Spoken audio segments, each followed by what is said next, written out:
знаю, готов ли ты увидеть то, что должен, но, увы, у нас время на исходе. Привет! Сегодня разберем крутой звуковой эффект из фильма «Матрица», а именно крик Нео. Узнаем, почему он до сих пор впечатляет, и попробуем его повторить. С помощью особой магии, конечно. Погнали! Что такое матрица? Наверное, уже нет человека, который бы не видел «Матрицу» или не слышал о ней. Фильм выделяется визуальными эффектами, зрелищным экшеном, глубокими идеями, отличным саундтреком и, конечно, звуковыми эффектами. Поэтому я уже не один раз упоминал о нем на этом канале. Во всей серии фильмов саунд-дизайнером был Дэйн Дэвис. Это он создал звуки, которые удивляют не только сложностью и характером, хотя фильм вышел в 99-м, но и своей концептуальностью. В каком смысле? Если помните, «Матрица» — это фильм с двойным сеттингом. Есть реальный мир и мир виртуальный, и герои время от времени перемещаются из одного в другой. Самой сложной задачей для Дэйна было продумать звуковую текстуру виртуального мира. Для него это оказалось настоящим вызовом. Дэйн искал такой эффект для перехода между мирами, чтобы это звучало с одной стороны по-цифровому зернисто и квантизированно, а с другой — естественно и натурально. Ты меня слушаешь? Оглянись. И эту идею помог воплотить только Metasynth, своеобразная программа из 90-х для создания музыки. Сильно останавливаться не буду, кому интересно, сможет найти обзоры. Уже тогда можно было рисовать звуком, манипулировать его спектром и по-разному изощряться. Чем Дэйн Дэвис и занимался. Рисовал, разворачивал, растягивал, затем в другой программе чистил, и все начиналось заново. И после 6-7 повторений наконец получил звук, который мы знаем.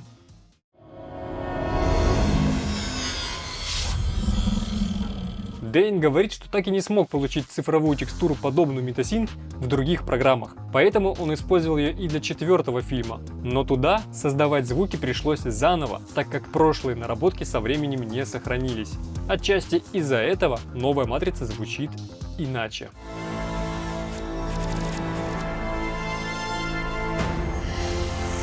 Лично мой любимый звуковой эффект — это крик главного героя при его первом отключении от матрицы. Нашел. Давай, Дэн.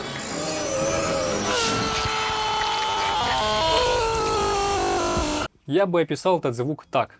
Мы будто все сильнее прислушиваемся к голосу, как бы рассматриваем его под микроскопом, и становится понятно его цифровое происхождение. Мы слышим, что он не живой, а как бы состоит из нулей и единиц. И именно такие концептуальные звуки обычно наиболее выигрышные. Сам же Дэйн сомневается, что кто-либо так бы заморачивался с этим эффектом, как он. И звук действительно непростой. И учитывая, что воссоздание собственных звуков даже Дэйна не привели к тому же результату, и то, что Metasynth до сих пор доступен только для Mac, сейчас мы не будем использовать эту программу, а попробуем добиться хотя бы близкого результата тем, что есть под рукой. Вот такая задумка. Итак, мы попробуем создать похожий эффект на другом крике. На таком. А теперь давайте немного понапрягаем слух и послушаем референс внимательнее. Во-первых, оригинал длиннее. Причем голос сначала звучит чисто, а потом искажается. Поэтому мы также начало оставим чистым, а середину растянем.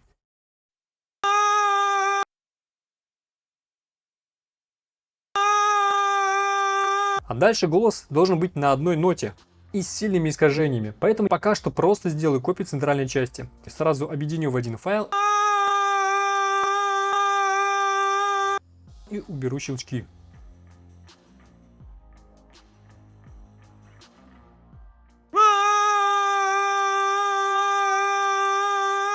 С искажениями разберемся позже. Давайте по порядку и подключим воображение. Вначале вместе с живым голосом я слышу вуш с глухим ударом. И появляется какой-то журчащий, булькающий органический звук. Он длится почти до конца, только местами не так явно. Слушайте.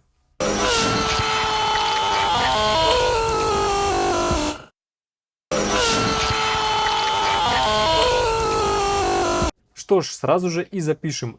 Это для вуша, это для удара, а это для органики. Завтрак для чемпионов. Знаешь, на что это похоже? Жидкая овсянка. Ты пробовал овсянку? Полезнейшая штука. Для саунд-дизайна, по крайней мере. Подставляем и немного поправим на слух, как оно примерно звучит в референсе.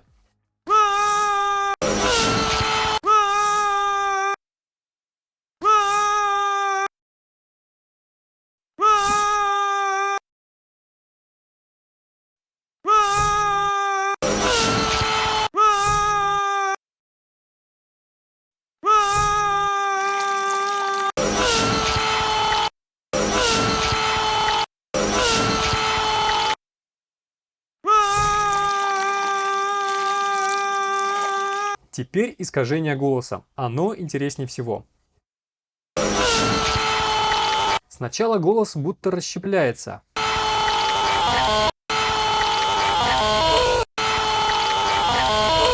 Смахивает на гранулярный синтез. Я перепробовал разные варианты.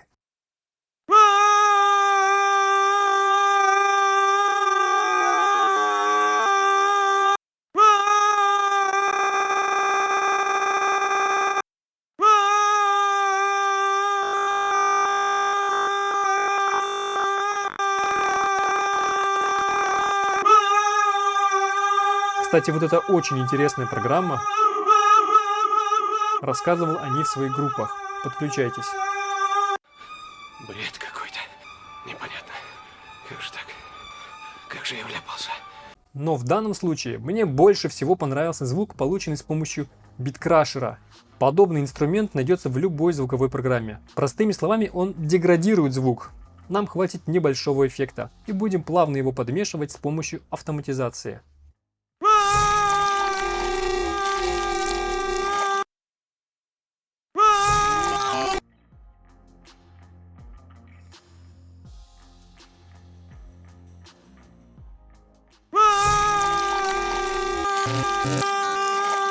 Еще я тут слышу, как голос плавно становится среднечастотным, будто звучит из телефона.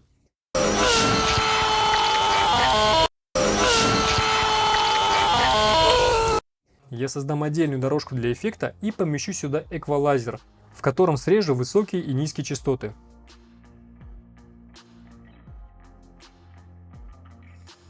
Теперь с помощью посыла от нашего голоса и автоматизации мы сможем плавно подмешивать наш телефон.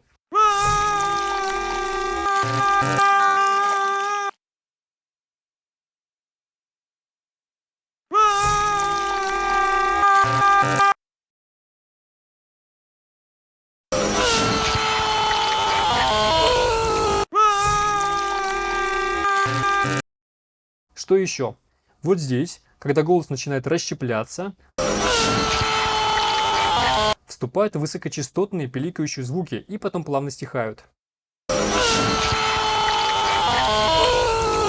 Может быть, Дэн сделал эти звуки в метасинт, но я получал нечто подобное иначе. Нам снова пригодится биткрашер.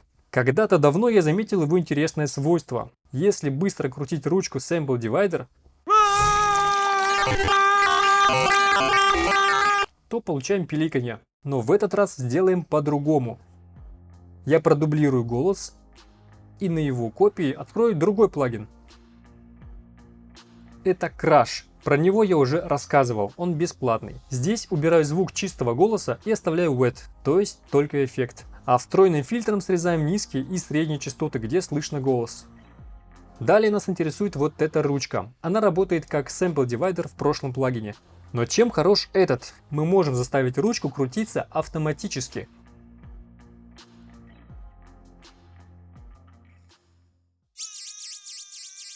Тут выбирается характер движений. Я поставлю беспорядочный и увеличу скорость. А потом автоматизируем wet, чтобы эффект появлялся примерно как в референсе.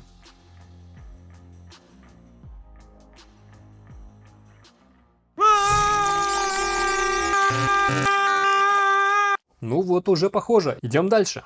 В конце оригинальный голос меняет высоту тона. Причем резко, ступенчато. И хотя неподготовленному слуху это может незаметно, по спектрограмме отлично видно, что голос как будто размножился. То есть тут необычное изменение питча. Нам пригодится плагин M-Frag Shifter от Melda Production, тоже бесплатный. Он двигает частоты, и если добавить немного фидбэка, они размножатся так, как нам надо. Тут есть много настроек для издевательства над звуком по своему вкусу. Сейчас главное ступеньками автоматизировать ручку Shift.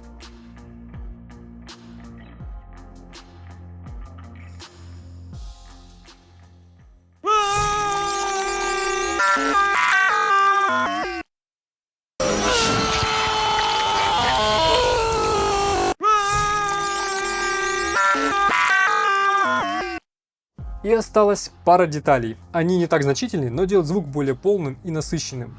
Тут в начале с голосом есть едва заметный электронный призвук. Прислушайтесь. Пожалуй, сюда сгодится какой-нибудь электронный перелив из коллекции эффектов Interfacer.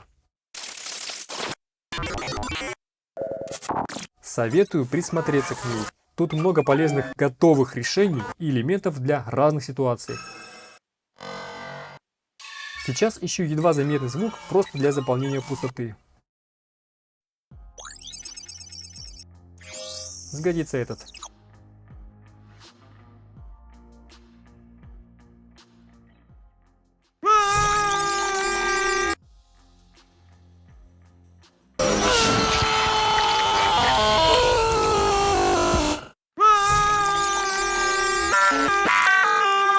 А вот в конце слышно звук, похожий на эффект вуш.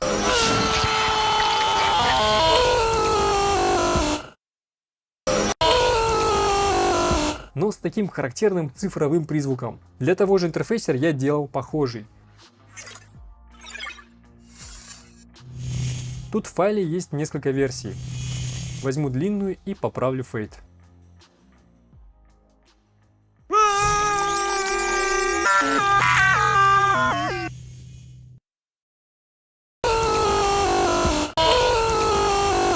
В данном случае слышно, что в оригинале голос как бы смешивается с этим звуком.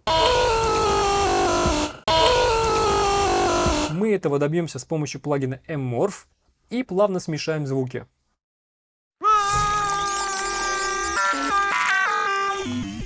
Как хорошо, что я уже подробно рассказал, что такое морфинг, и мне сейчас не придется чересчур усложнять это видео.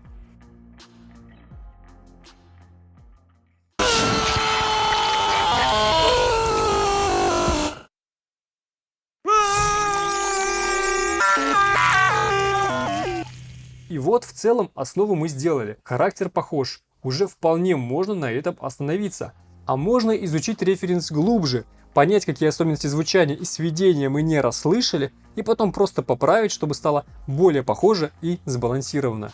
Но тут уже одним слухом не обойтись. Нужно понимать некоторые неочевидные моменты и уметь пользоваться разными анализаторами. Это уже не всем интересно, поэтому я просто покажу, что получилось в итоге. Ну а тем, кто хочет делать звучание своих проектов более похожим на референсы, будь это только голос или эффекты, музыка или саунд-дизайн в целом, я записал отдельный подробный мастер-класс, в котором показываю, как я изучаю различные референсы, каким принципам следую и, самое главное, как я рассуждаю и делаю выводы, работая с анализаторами, и получаю то звучание, которое хочу. Много моего личного опыта и необратимой пользы. Ваши проекты станут звучать профессиональнее. Научите меня подбирать нужный пресет? Нет. Когда придет время, тебе это не потребуется. А вообще, главная мысль, которую я сегодня хотел донести, такая. Часто похожий результат можно достигнуть разными путями. Поэтому, если что-то недоступно, пробуйте те инструменты, которые есть под рукой. Получилось у меня или нет, напишите свое мнение в комментариях и поделитесь, как вы по-необычному используете инструменты. Ну типа как биткрашер для пиликанья.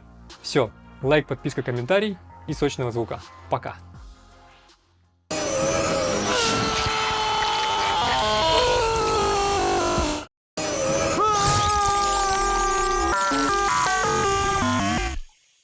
Рано или поздно ты поймешь, как и я. Знать путь и пройти его не одно и то же.